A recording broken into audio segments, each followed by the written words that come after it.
حضرت امام حسین رضی اللہ تعالیٰ عنہ یہ حضور کی اولاد پاک ہیں. پیروں کو تھوڑی مٹی لگ گئی. عمر جوانی کی تھی، داڑھی مبارک ساری سیاہ تھی، کالی تھی. حضرت ابو ہریرہ ان سے سالوں بڑے تھے، امیر المومنین فی الحدیث. حضرت ابو ہریرہ نے دیکھا کہ امام حسین کے مقدس قدموں کو مٹی لگ گئی. کسی سے بھی کہا جا سکتا تھا ذرا امام صاحب کی توجہ کرانا، یہ ذرا مٹی اتار دینا، لیکن حضرت ابو ہریرہ جھٹ سے اٹھے، اپنی پگڑی کھولی، اس کا پلو لیا اور حضرت امام حسین کے پیروں سے مٹی صاف کرنی شروع کر دی. کیوں کہ اہل فضل ہی کسی کی فضیلت کو جان سکتا، عزت والا ہی کسی کو عزت دیتا ہے. جس کے پاس وقار ہو. او میرے سنگیوں، لوگوں کی باتوں میں نہ آنا، یہ تمہیں الجھا دیں گے، یہ تمہیں تفریق میں ڈال دیں گے، یہ انتشار برپا کریں گے. یہ وہ حسین جماعت ہے جو حضور کے سامنے بیٹھا کرتی تھی. ان سے پیار کرنا، ان سے محبت کرنا. آپ کبھی ترمذی کی ایک حدیث پڑھیں تو مر جانے کو جی کرتا ہے. حضور نے فرمایا تھا میرے صحابہ کے بارے میں اللہ سے ڈرنا، میرے بعد انہیں اپنی زبانوں کا نشانہ نہ بنانا. کاش کوئی ان جملوں کا درد سمجھ سکے. فرمایا رب سے ڈرنا، اور کریم فرمانے لگے جس نے ان سے محبت کی میری محبت کی وجہ سے محبت کی، اور جس نے ان سے عداوت رکھی میری وجہ سے رکھی. کبھی بھی کسی میں، اور جو حضور کی اولاد ہے، صحابہ کرام نے ایک جگہ کچھ نذرانہ جمع کیا اور جمع کر کے کہا کہ حضور کی بارگاہ میں پیش کرنا ہے. اخراجات بہت زیادہ ہیں اور ظاہری وسائل اس ترتیب سے نہیں ہیں. یہ نذرانہ ہر مہینے پیش کرنا ہے. جب وہ لے کے حضور کی بارگاہ میں گئے نا تو اللہ نے قرآن نازل کر دیا. فرمایا محبوب ان سے کہہ دو لا اسألکم علیہ اجرا، میں تبلیغ دین پر تم سے کوئی اجر نہیں مانگتا. الا المودۃ فی القربى، بس میرے قریبیوں سے پیار کرتے رہنا، میرے قریبیوں سے محبت کرنا، پیار کرنا قریبیوں سے. یہ علی المرتضیٰ ہیں، یہ فاطمہ ہیں، یہ ان کا خاندان ہے، یہ ختیجہ ہیں، یہ عائشہ ہیں، یہ میمونہ ہیں، یہ حفصہ ہیں. ان سے پیار کرنا، میرے قریبیوں سے محبت کرنا. ہمارے دلوں میں حضور کی اولاد کا پیار ہونا چاہیے، طبیعتوں میں احترام ہونا چاہیے. ہمارا مزاج، ہمارا دل ان کے لیے دھڑکنا چاہیے. ہمارے لہجے، ہمارے انداز ہمیشہ ان کے حق میں نرم ہونے چاہیے. میں کہہ چکا ہوں سید کا صرف عقیدہ ٹھیک ہونا شرط ہے، باقی آپ تحقیق اور تفتیش میں نہ پڑیں، وہ جانے رب جانے. آپ کوشش فرمائیں ہماری اولادیں، ہم خود اور اہل فضل کا ادب کبھی نہ چھوڑیں. دوسری بات آپ سے یہ عرض کرنی ہے، اس کو اچھی طرح سمجھ لیں کہ قومیں اپنے اسلاف سے بڑی ہوتی ہیں. ہمیشہ بڑا ہم ہوتا ہی وہ ہے جس کا کوئی بڑا ہوتا ہے، جس کا کوئی بڑا نہیں ہوتا وہ کبھی بھی بڑا. یہ کچھ عرصے سے ٹرینڈ چلا ہے، اگرچہ یہ درست نہیں ہے. آپ کسی سنار کی دکان پہ جائیں تو اس نے اپنے پیچھے نا اپنے والد صاحب کی اور دادا کی فوٹو لگائی ہوتی ہے. حکیم کی دکان پہ چلے جائیں، کپڑے والی دکان پہ چلے جائیں تو اس نے پیچھے اپنے دادا کی، والد کی فوٹو لگائی ہوتی ہے. اگرچہ یہ درست نہیں، تصویریں نہیں لگانی چاہیے. تصویریں ان کے کیا، پیروں کی بھی نہیں لگانی چاہیے. جہاں تصویر ہوتی ہے وہاں نماز کیسے پڑھی جائے گی؟ فرشتہ رحمت کا نہیں آئے گا. یہ تو اب ایک ضرورت بن گئی. تو اب ضرورت کیا، اب تو خیر نفسیاتی مسئلہ بن گیا ہمارا. یہ نفسیاتی مسئلہ ہے.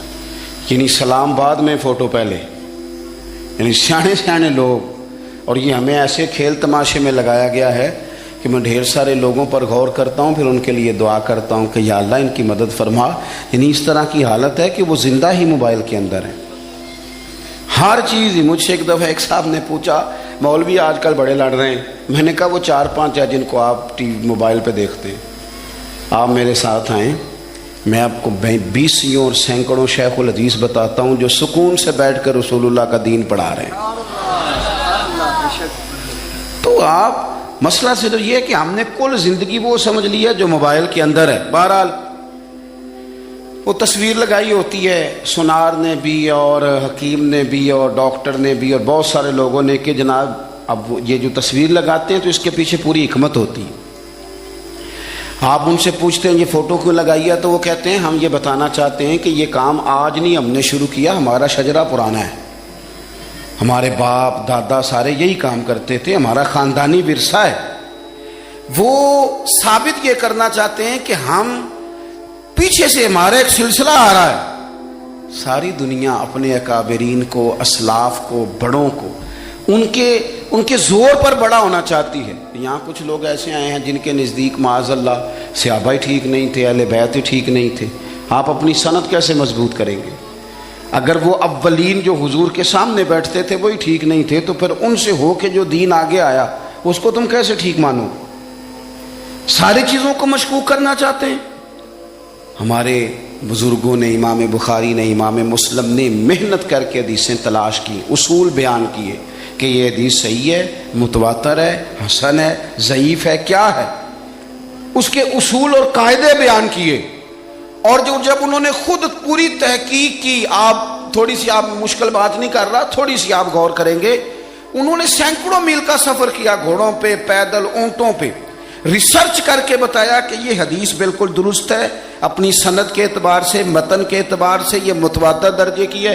انہوں نے پوری ریسرچ کی. پھر غور کریں کیا کہہ رہا ہوں، جب پوری تحقیق کر لی تھی تو پھر انہیں کہنا چاہیے تھا نا یہ نبی پاک نے فرمایا ہے، کہنا چاہیے تھا نا کہ یہ حضور نے فرمایا، ہماری تحقیق ہے، حدیث درست ہے. لیکن کسی نے بھی ڈائریکٹ نہیں کہا. انہوں نے جب بھی کہا کہنے لگے حضرت عبداللہ ابن عمر فرماتے ہیں کہ حضور نے یوں فرمایا، حضرت انس بن مالک فرماتے ہیں کہ حضور نے یوں فرمایا، حضرت جناب سیدہ عائشہ صدیقہ فرماتی ہیں یوں حضور نے فرمایا، حضرت ابو ہریرہ فرماتے ہیں یوں حضور نے فرمایا. انہوں نے نا پہلے اس صحابی کا نام لیا جنہوں نے وہ بات اپنے سینے میں محفوظ کی. کیا بتایا انہوں نے ہمیں کہ ہم دنیا گھوم آئے ہیں، ریسرچ کر آئے ہیں، تلاش و بسیار کے بعد اس نتیجے پہ پہنچے ہیں کہ دین کا اصل فیض وہی ہے جو صحابہ اور اہل بیت کے سینوں سے ہو کے امت کو نصیب ہوا ہے. اصل فیضان وہ ہے جو وہاں سے ہو کے آیا. تو ایک بات تو یہ کہ اہل فضل کی عظمت، اور دوسری بات کہ اپنے اکابرین کے ساتھ جوڑ کے رہنا، اور تیسری بات حضرت سیدنا امام حسین، حضرت امام حسن رضی اللہ تعالی عنہما، ان دو شہزادوں سے نا نبی پاک صلی اللہ علیہ وسلم نے جو محبت فرمائی ہے نا وہ بھی بڑی قابل دید ہے. حضور نے جو ان سے پیار کیا ہے. کچھ لوگ ایسے ہوتے ہیں کہ جن سے انسان جب پیار کرتا ہے، محبت کرتا ہے تو وہ بات نا دور دور نکل جاتی ہے، بات پھیل جاتی ہے. ان کے ساتھ نا میرے نبی پاک کا خصوصی لگاؤ ہے. اس کا مطلب یہ نہیں کہ ہر نانا ہی اپنے نواسے سے پیار کرتا ہے، یہ معنی نہیں. رسول پاک علیہ السلام جو کام بھی کرتے ہیں اللہ کی وحی کے ساتھ کرتے ہیں. حضور کا ہر کام وحی خدا ہے، اپنی مرضی سے حضور کوئی کام نہیں کرتے. تو نبی پاک نے جو بھی کیا ہے وہ امت کے لیے نمونہ ہے. حسنین کریمین سے جو حضور کا پیار ہے، جو نبی پاک علیہ السلام کی ان کے ساتھ والہانہ محبت ہے. اعلیٰ حضرت بریلوی نے حدیث لکھی ہے، راوی حضرت عثمان غنی ہے رضی اللہ تعالیٰ عنہ. حضور سید عالم صلی اللہ تعالیٰ علیہ وآلہ وسلم نے نا گھر میں پیغام بھیجا، فرمایا فاطمہ سے کہو ذرا حسن حسین کو تو بھیجے. یہ سارا دن ہی حضور کے پاس رہتے ہیں، سارا دن ہی، لیکن وہ جو والہانہ پان ہے، جو محبت ہے، جو ان کے ساتھ محبوب کا خاص لگاؤ ہے. سیدہ سے کہو ذرا شہزادوں کو بھیجے، تھوڑی سی دیر ہو گئی آنے میں. اعلیٰ حضرت فرماتے ہیں یوں لگتا جیسے سیدہ فاطمہ کپڑے نہیں ماں بدلنے لگتی بچوں کے، خوشبو نہیں لگانے لگتی، تھوڑی تیاری میں دیر ہو گئی تو محبوب نے نظریں جمائی ہیں اس حجرے کی طرف جہاں سے امام حسن اور حسین نے آنا ہے. رحمت کے عجب ہی جھمیلے ہیں، حسنین یہاں پر کھیلے ہیں. تو دونوں شہزادوں جب دروازہ کھلا تو حضرت عثمان غنی کہتے ہیں بچے جب نکلے نا دونوں تو یہ کوئی 10 15 50 100 میل دور سے تھوڑی آ رہے ہیں، تو یہیں رہتے ہیں. محبوب کے قرب خاص میں انہیں سایہ کرم ہر وقت نصیب ہے. لیکن نبی کریم علیہ السلام کا جو والہانہ پن ہے، جو ان کے ساتھ حضور کا رشتہ محبت ہے، جیسے ہی دونوں شہزادے آئے حضرت عثمان غنی فرماتے ہیں محبوب نے مقدس گھٹنے زمین پہ رکھ دیے اور دونوں بازو کھول دیے. ایک شہزادہ اس سینے سے لگ گیا اس کندھے سے، ایک اس کندھے سے لگ گیا. اور پہلے بھی حضور پیار کرتے تھے، پر آج تو رخ ہی بدل گیا بات کا۔ اللہ کے پیارے حبیب علیہ الصلوۃ والسلام فرمانے لگے، اے اللہ، یہ دونوں شہزادے کندھے سے لگے ہوئے، حضور فرمانے لگے، اے اللہ، میں ان دونوں سے محبت کرتا ہوں، تو بھی ان سے محبت فرما۔ اور کہا، اے اللہ، جو جو میرے حسن حسین سے محبت کرے تو ان سب سے محبت فرما، تو ان سب سے پیار کر جو میرے حسنین سے پیار کرے۔ اللہ کے پیارے محبوب علیہ السلام کی محبت جب حضور کو، بھائی جس چیز کی طرف محبوب نے ایک دفعہ دیکھا ہے نا، وہ غار ثور میں حضور ایک دفعہ گئے ہیں، 3 دن قیام کیا، ایک دفعہ گئے، تو ہمارا تو کئی بار جانے کو دل کرتا ہے۔ جہاں حضور تھوڑی دیر قیام فرمائیں اس جگہ سے پیار ہو جاتا ہے، اور جن شہزادوں سے حضور اس والہانہ انداز میں پیار کریں، ان کی محبت، ان کا پیار ہمارے دلوں میں ہونا چاہیے، اور کچھ نہ ہمارے جذبات ہونے چاہیے، کچھ ہمارے جذبات میں والہانہ پن ہونا چاہیے ان شہزادوں کے لیے۔ آج کل نا ہمارے ہاں دور ہے تقریروں کا، پوسٹیں لگانے کا، اپنی اپنی رائے، اور ویسے بھی جو ہم لکھ رہے ہوتے ہیں، جو بول رہے ہوتے ہیں، وہ اپنے لیے نہیں ہوتا، الا ماشاءاللہ، وہ تو سامنے والے کے لیے ہوتا ہے۔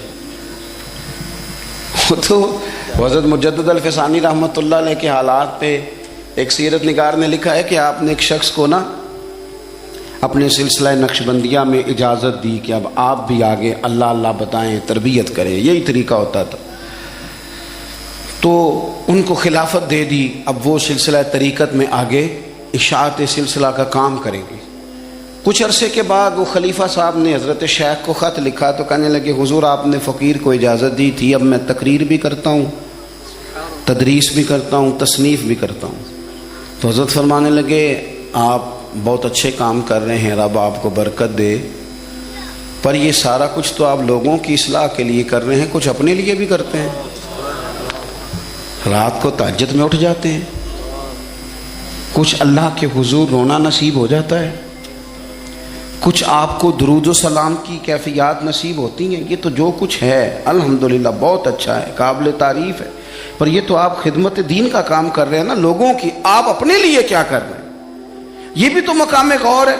بہت ساری چیزیں آج ایسی ہیں جو تقریروں میں تحریروں میں، لیکن ہمارے پرانے بزرگ جو تھے ان کا رنگ اور تھا، ان کا انداز والہانہ تھا، والہانہ۔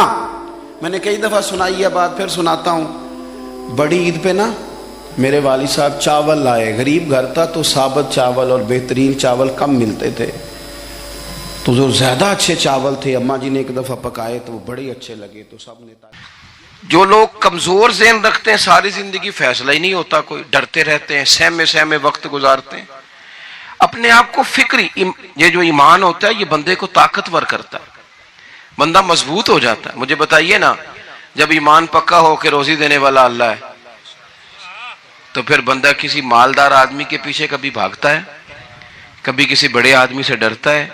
جب اسے پتا ہو کہ عزت اور ذلت اللہ کے دست قدرت میں ہے، پھر وہ سیاستیں، سازشیں، یہ کام کرتا ہے۔ تو پہلے تو مضبوطی ایمان درکار ہے ہماری بچوں کے اندر، ہمارے مزاجوں کے اندر۔ جب تک وہ مضبوطی ایمان، حضرت مولا علی شیر خدا کرم اللہ تعالی وجہہ الکریم ایک دفعہ بڑے علیل ہو گئے تھے، کمزوری آ جاتی ہے، بندہ بیمار ہو جاتا ہے۔ تو ہمارے ہاں بیمار لوگ بعض اوقات ایسا جملہ بولتے ہیں جو کفر کے زمرے میں چلا جاتا ہے۔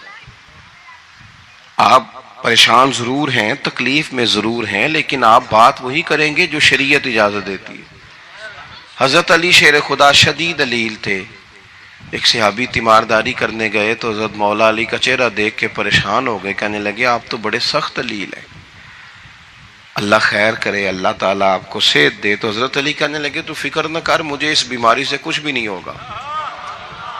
نے کہا کیوں؟ فرمانے لگے مجھے نبی پاک علیہ السلام نے فرمایا تھا علی اس وقت دنیا سے جاؤ گے جب داڑھی خون سے رنگین ہو جائے گی، تو اس کا مطلب ہے میں خنجر کے وار کے ساتھ شہید کیا جاؤں گا، میں بیماری سے دنیا میں نہیں جاؤں گا، میں یہ بیماری سے مجھے کچھ بھی نہیں ہوگا، اللہ مجھے شفا دے دے گا، چونکہ حضور نے فرمایا تے ساڈے نبی دی زبان ساڈے واسطے قرآن۔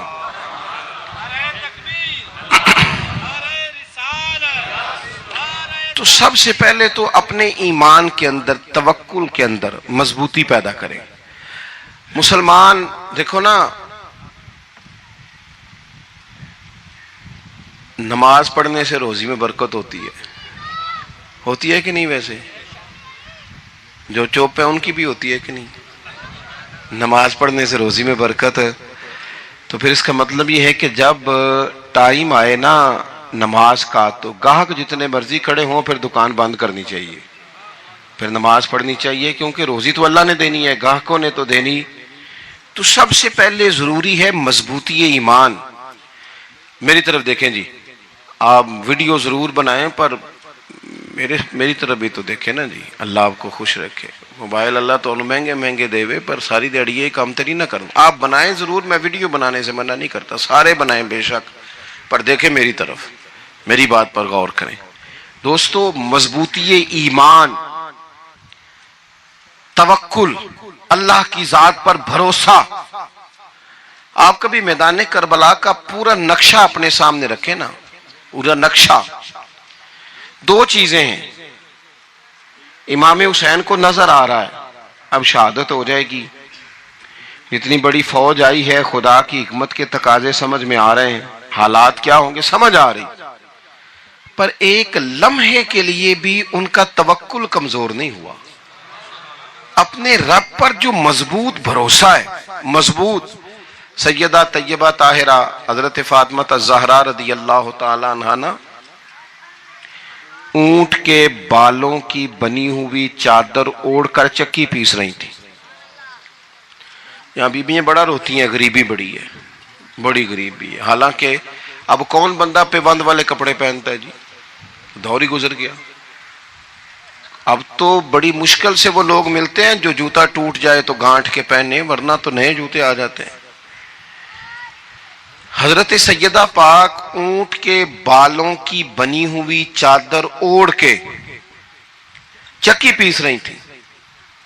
نبی پاک صلی اللہ علیہ وسلم نے دیکھا، آنکھوں میں آنسو ضرور آئے، پر محبوب نے فرمایا فاطمہ دنیا میں تھوڑی سی تکلیف برداشت کرو، قیامت کی ساری عزت اللہ آپ کو ہی عطا فرمائے گا.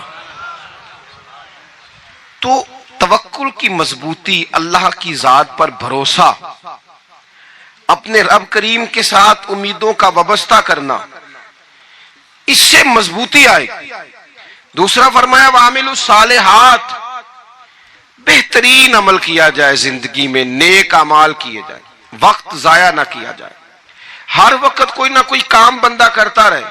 یہاں بہت سارے لوگ ہیں جن کو لوگ نیک کہنا شروع کر دیتے ہیں نا، وہ سمجھ لیتے ہیں شاید ہم سچی مچی نیک ہیں.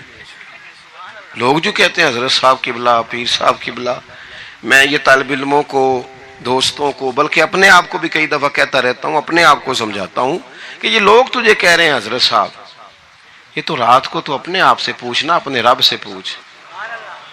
کبھی موقع ملے تو اپنی گریبان میں جھانک، غور کر کے تیری کیفیت کیا ہے. تنہائی میں تیرا دل اللہ سے جڑتا ہے کہ نہیں؟ عبادت میں دل لگتا ہے کہ نہیں؟ خدا کا خوف دل میں رہتا ہے کہ نہیں؟ غریب کی محبت، عزیزوں قربت والوں کا احساس طبیعت میں موجود رہتا ہے کہ نہیں؟ ویسے تو میرا مطلب ہے، لوگ کہہ دیتے ہیں حاجی صاحب آپ بڑے سخی ہیں، تو اس سے تو نہیں نا بندے نے سخی ہونا. سخی تو تب ہونا ہے جب اللہ کی بارگاہ میں مقبول ہوگا. اعمال صالحہ، نیک کام، اور وہ کرتا رہے بندہ، کوئی بھی کام اسے نیکی کا مل جائے نا. دیکھو نبی پاک صلی اللہ تعالی علیہ وسلم نے فرمایا نیکی کو کبھی حقیر نہیں سمجھنا، کبھی حقارت سے نہیں نیکی کرنی کہ یہ بڑی چھوٹی ہے تو میں اس کو کروں. اب فرمایا کبھی حقیر نہ سمجھنا، نیکی کا کام جو بھی ملے کر دینا. فرمایا اگر بھائی سے مسکرا کے ملو گے بھی نا تو اس پر بھی اللہ تمہیں صدقے کا ثواب عطا کرے گا. ہم تو اس دین سے کے ماننے والے ہیں جو کہتے ہیں تو گلی سے روڑا اٹھا دے، کانٹا اٹھا دے، کسی کی تکلیف دور کر دے، کسی پر گنجائش کر دے، کسی کے لیے آسانی کر دے. جو بھی خیر کا کام میسر آئے پورے دن میں اسے چھوڑے نہیں. صبح گھر سے نکلیں، وہ ایک صحابی تھے، غالباً تابعی تھے، تو بازار جاتے اپنے غلام کے ساتھ تو سارا بازار گھوم کے واپس آ گئے. خادم نے کہا جناب کو نہ کوئی خریدا نہ کچھ بیچا. تو آپ سارا بازار گھوم کے آ گئے. فرمانے لگے تیرا کیا خیال ہے؟ میں نے کچھ بھی نہیں کیا. کہا جناب پھر کیا کیا ہے؟ فرمانے لگے تم نے دیکھا ہے جو بندہ بھی گزرا ہے میں نے اس کو کہا السلام علیکم. تو کتنی کو نیکیاں میں جمع کر کے آ گیا ہوں. کوئی خیر جو میسر آئے. ہم سمجھتے ہیں کہ شاید کوئی کروڑ کو روپیہ ہوگا تو پوری مسجد بناؤں گا تو پھر میں نے نیکی کر دی ہے. شاید جناب میں، حالانکہ یہ چھوٹے چھوٹے کام ہیں نا، چھوٹے چھوٹے کام، ان کی تو زیادہ ضرورت ہوتی ہے، ان کی تو زیادہ حاجت ہوتی ہے. کوئی آپ رستے میں گزر رہے ہیں تو نیچے کوئی کھڈا بنا ہوا ہے تو اس پر ہم کیا کرتے ہیں؟ گاڑی میں بیٹھ کے تبصرہ کرتے ہیں اے روڈ کھورے کدوں بننا ہے. بھئی یہ کھڈا ہے نا تو آپ نیچے اترے نا تو آپ دھابڑا لیں نا، کئی پکڑے نا، یہ تو 5 منٹ کا کام ہے. یہاں آسانی کر دیں نا، آپ اس میں گنجائش کر دیں. حضور سید عالم علیہ السلام نے فرمایا، امام راضی نے حدیث لکھی ہے، قیامت کے دن ایک بندے کو اللہ معاف کرے گا تو مالک وہ بندہ عرض کرے گا یا اللہ میں تو بڑا گناہگار ہوں، کس وجہ سے معافی ہوئی؟ فرمایا رات کے وقت تو گزر رہا تھا، تیرے پیر سے روڑا ٹکرایا تھا، تو نے اٹھایا ادھر ادھر دیکھ کے کہ کوئی اللہ کے کسی بندے کو تکلیف نہ ہو جائے. کہ مالک ہو وہ تو میں نے زمانہ بیت گیا، کوئی اتنی بڑی بات بھی نہیں سمجھی. تو رب کریم نے فرمایا تو رات کے اندھیروں میں بھی میرے بندوں کا خیال رکھتا تھا تو میں تیرا خیال نہ کروں؟ کوئی عمل ہمارے ہاں لوگ کوئی کام نہیں کرتے، بالکل نہیں، کوئی کام نہیں، نہ بڑے نہ چھوٹے نہ سمجھدار نہ ان پڑھ، کچھ بھی نہیں. نشستن گفتن برخاستن، بیٹھو راج کے گپے مارو، تبصرے کرو فلانا کچھ نہیں کر رہا فلانا کچھ نہیں کر رہا، اس کے بعد اٹھ کے چلے جاؤ. کچھ کریں، وَعَمِلُوا الصَّالِحَاتِ، نیکیاں جمع کریں زندگی میں، خزانہ بنائیں، خزانہ. اپنی ڈیوٹیاں اپنی ذمہ داریاں پوری کریں، ہر وقت کام، ہر وقت ذمہ داری، ہر وقت ڈیوٹی. دیکھیں نا امام حسن اور حسین، ان کی آپ کبھی زندگی کا مطالعہ کریں. فرض نماز کے علاوہ 100 رکعت نماز نفل روز پڑھنی ہے. پتہ کرنا ہے غریب کہاں کہاں ہیں، ان کا خیال رکھنا ہے، اور نیرے پیسے نہیں دینے. ہمارے لوگ غریبوں کو پیسے ضرور دیتے ہیں، عزت نہیں دیتے. ان کو 4 پیسے کی مدد ضرور کر دیتے ہیں پر عزت نفس کا خیال نہیں رکھتے. امام زین العابدین رضی اللہ تعالیٰ عنہ فرماتے ہیں، گزر رہے تھے، آپ دیکھیں نا امام غزالی حدیث لائے ہیں کہ بندہ اور کچھ نہ کرے، کسی مومن کا دل راضی کر دے تو اللہ 60 سال کی نفلی عبادت کا ثواب عطا کرتا ہے. دل بدستاور کے حج اکبر است، از ہزارہ کعبہ یک دل بہتر است. کسی کا دل خوش کر دینا، اس کو راحت دے دینا، اس کو قرار دے دینا، اس کے لیے کوئی ایسا سامان کر دینا کہ بندہ مطمئن ہو جائے، سکون ہو جائے. یہ ہمارے ہاں جو لوگ ہوتے ہیں نا سرکاری ملازمین، ڈیوٹیوں والے، ان کی طبیعتوں میں تلخی ہوتی ہے. یہ اگر صرف پیار کرنے لگ جائے نا، میں کچھ میڈیکل سے وابستہ لوگ میرے احباب میں سے ہیں تو میں ان سے کہتا ہوں کہ شفا تو اللہ نے دینی ہے، چلو تم دوائی تو آج کے دیا کرو نا، تم آنے والے کی بات تو توجہ سے سنو. وہ بیچارہ اپنی بات، ہمارے ایک بزرگ تھے تو تعویذ لکھا کرتے تھے، بڑے عالم تھے. مجھے کچھ تھوڑی سی نا میرے دل میں ان کے بارے میں خفگی رہتی تھی کہ آپ اتنے بڑے عالم ہیں، آپ کتاب لکھیں، آپ تعویذ لکھ رہے ہیں، اور پھر لوگوں نے کمائی کرنی ہوتی ہے، آپ تو مفت دیتے ہیں سارا کچھ. اتنی لمبی ڈیوٹی، سارا دن بیٹھے رہتے ہیں آپ اور لکھتے تعویذ ہیں، پڑھائیں آپ. میں نے ایک دن ان سے گزارش کی، میں نے کہا شیخ آپ بڑے آدمی ہیں، جن لوگوں کو اللہ نے رسوخ فی العلم عطا فرمایا ہوتا ہے ان میں سے آپ ہیں.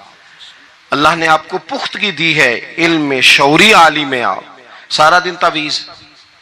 فرمانے لگے یار میں تعویذ نہیں لکھتا، اصل مسئلہ یہ ہے کہ جو تعویذ لینے آتا ہے وہ اپنا سارا دکھ سناتا ہے. تو میں تعویذ نہیں لکھتا، میں نا بس لوگوں کے کلیجے ٹھنڈے کرتا ہوں. میں کسی کا، اب تو بچوں کے پاس ٹائم ہی نہیں، وہ تو ابا کا دکھ نہیں سنتے، بالکل نہیں. وہ تو ڈھونڈتے ہیں کوئی کونا ملے تو جا کے موبائل دیکھیں، وہ تو بیٹھتے ہی نہیں. اماں کہہ رہی ہوتی ہے کہ پتر کو 10 منٹ میرے پاس بھی بیٹھا کر، لیکن پتر مصروف بڑا ہے، ویڈیو چڑھانی ہے اس نے، ٹک ٹاک بنانا ہے اس نے نئی تصویر چڑھانی، ہم الجھ گئے. یہ چیزیں انسان کو نفسیاتی طور پر کمزور کر دیتی ہیں. جو لوگ زیادہ یہ کام کرتے ہیں ان کے حافظے کمزور ہو جاتے ہیں، وہ الجھ جاتے ہیں، انہیں پتہ نہیں ہوتا رات میں نے کیا کہا تھا، صبح میں کیا کہہ رہا. ہر وقت نہیں، ضرورت کے وقت، ہر ٹائم نہیں، مخصوص اوقات میں. حضرت امام زین العابدین رضی اللہ تعالیٰ عنہ فرمانے لگے، ہم گزر رہے تھے، امام حسین ساتھ تھے، تو رستے میں نا کچھ غربا، غریب لوگ بیٹھ کے کھانا کھا رہے تھے. کہتے ہیں ہماری ان پر نظر پڑی تو انہوں نے حضرت امام حسین رضی اللہ تعالیٰ عنہ سے کہا، حضور آئیے، تشریف لائیے، کھانا کھائیے. وہ ضروری نہیں ہوتا آپ کو سب کا کھانا پسند ہی آئے، ٹیسٹ اپنے اپنے ہوتے ہیں، یہ ضروری تو نہیں. کھانا پسند نہ بھی آئے تو دل تو پھر بھی راضی رکھنا چاہیے نا. قربان جائیں، نبی پاک نے کس طرح ہماری تربیت کی. حضرت عائشہ صدیقہ رضی اللہ تعالیٰ عنہ فرماتی ہیں، کریم محبوب کا میں نے یہ طریقہ دیکھا کہ اگر کھانا ناپسند ہوتا تو چھوڑ دیتے، پر کبھی اس میں سے نقص نہ نکالتے، عیب جوئی نہ کرتے. گرمی کے موسم میں کھڑی ہے بیچاری خاتون، اور کتنی مشقت سے اس نے کھانا بنایا، اور کتنی گرمی سہی ہے چولہے کے سامنے، لیکن صاحب وہ کھانا رکھا ہے تو وہ کہتے ہیں یہ تو کی پکایا ہے، وہ کھانے والی چیز ہے بھئی، اس طرح کرنا، اب جو اگلی ہنڈی ہے وہ تو پکا، نہ تو کھڑا ہو. یہ پتہ چلے یہ کام کتنی مشقت کا ہے. زندگی میں کچھ تھوڑا سا دوسروں کا خیال رکھنا یہ بھی تو دین کا حصہ ہے نا. آپ اپنی زندگی میں ہمیشہ اپنے لیے سوچیں، کسی اور کا سوچیں ہی نہ. تو میرے عزیز یاد رکھیں گے آپ، امام زین العابدین کہتے ہیں نبی پاک صلی اللہ تعالیٰ علیہ وآلہ وسلم نے نا حضرت امام علی مقام کی، امام حسن اور حسین کی اس طرح سے کچھ تربیت فرمائی تھی کہ غریب پروری ان کے اندر رچ بس گئی تھی، مزاج بن گیا تھا. وہ غربا بیٹھے تھے، دسترخوان بچھائے سڑک کے کنارے، تو امام حسین گزرے تو انہوں نے آواز دی. امام صاحب روک گئے، کہنے لگے حضور تھوڑی روٹی نہیں کھا لیتے ہمارے ساتھ. تو امام صاحب آ گئے، نیچے بیٹھ گئے غریبوں کے ساتھ. کوئی جرت کرے نا، چلو امیروں نے تو غریبوں کے ساتھ بیٹھنے کی جرت نہیں کرنی، کوئی پیر ہی بیٹھ جائے غریبوں کے ساتھ، وہی مہربانی کر دے کہ میں پیر صاحب ہوں، قبلہ ہوں، تو میں ہی چلو لنگر کھا لوں مریدوں کے ساتھ بیٹھ کے. ہماری تو محفلوں میں بھی نا جی، نعت خانوں کا، مولویوں کا، دوسروں کا کھانا اور ہوتا ہے، اور غریب آدمی کو شاپر میں چاول ڈال کے دیتے ہیں اور ساتھ اسے کہتے ہیں یہ لنگر شریف ہے. بھئی اگر یہ شریف ہے، تبرک ہے، تو اے پیر صاحب نو نہیں سی لنگدا، اڑتا ہے گلے میں لنگر ان کو. یہ لنگر شریف جو ہے یہ نعت خاں کو بھی تو گزرنا تبرک ہے کہ نہیں؟ ہاں نہ تو کرو نا. تو جیڑی زیادہ تبرک والی شے ہے وہ پیراں نو بھی تو کھانی چاہیے نا. نعت خاں کو اس کے لیے لہدا سے مرغ مسلم اعلیٰ کھانے. میں اکثر دوستوں سے کہتا ہوں چلو میلاد شریف پہ صحیح سب کے لیے اچھا کھانا پکاؤ. چلو جس غریبوں کے بچوں کو بیچاروں کو سارا سال وہ بوٹیوں کے لیے لڑتے ہیں، تم میلاد بھی اچھی روٹی پکا دو، تو بچہ جب کھائے گا نا بہت ساریاں بوٹیاں اور چاول، اور اپنے ابا سے پوچھے گا کہ ابا جی آج کی گل ہے، بڑا گوشت پہ لبد ہے. تو ہو سکتا ہے غریب باپ روئی پڑے اور اسے کہے پتر تو آج راج راج کے کھاج ساڑھے نبی پاک دا میلاد شریف ہے.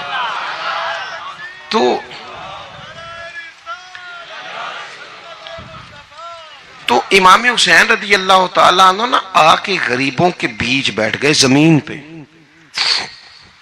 انہوں نے کہا کھائیے. تو وہ جس طرح وہ کھا رہے تھے نا سادے برتنوں میں امام حسین کھانا کھانے لگ گئے. میں نے کہا خیر کا کام کوئی بھی ملے اسے ضائع، چلو اور کچھ نہیں کر سکتے تھے، کسی کو سڑک ہی پار کرا دے نابینا کو، چلو اور کچھ نہیں کر سکتے، تو آپ کو پتا ہے کہ سامنے والا بوجھ لے کے گزر رہا ہے، آپ تھوڑا سا ہٹ جائیں روڈ سے، اسے گزر لینے دیں. کوئی تو کام زندگی میں کوئی ارادہ تو خیر کا بندہ کرے. امام حسین بیٹھ گئے، ان کے ساتھ روٹی کھائی. تھوڑی دیر کے بعد اجازت لی، فرمایا جاؤں؟ کہنے لگے حضور اور کھائیے. فرمانے لگے میں تو ابھی روٹی کھا کے آیا تھا اور آج تک ایسا نہیں ہوا کہ دوبارہ کھانا کھاؤں. ایک لقمے کی بھوک نہیں تھی، جتنا بھی کھایا ہے نا یہ تمہارا دل خوش کرنے کے لیے کھایا ہے. غربا مساکین کی. وعامل الصالحات، ایماندار بندہ ایمانداروں جیسے کام کرتا ہی اچھا لگتا ہے. 25 حج کیا امام حسن اور حسین نے مدینے سے مکے پیدل جا کے. کتنے بولیے؟ میں کہتا ہوں چلو ہم باجماعت نماز ہی پڑھ لیا کریں. چلیں، حضور صلی اللہ علیہ وسلم نے فرمایا فجر کی نماز پڑھ کے بیٹھ جاؤ، اشراق چاش تک اللہ کا ذکر کرو، 2 نفل اشراق کے 2 چاشت کے پڑھ لو، اللہ 2 حج اور 2 عمرے کا ثواب عطا کر دے گا. مشکل کام تو نہیں ہے. مشکل تو ہاں ہی نہیں کیتی تھے، یہ مشکل ہے. ویسے یہ کہ آنکھ کھل جائے تو 25-30 منٹ 40 منٹ موبائل پہ گزر جائے وہ تو سوکھا ہے، یہ مشکل ہے. دوستو، نیک اعمال ان پر کوشش. اہل بیت نے ہمیں سبق یہ پڑھایا ہے، حضور کے اصحاب نے ہمیں سبق یہ پڑھایا. مصطفیٰ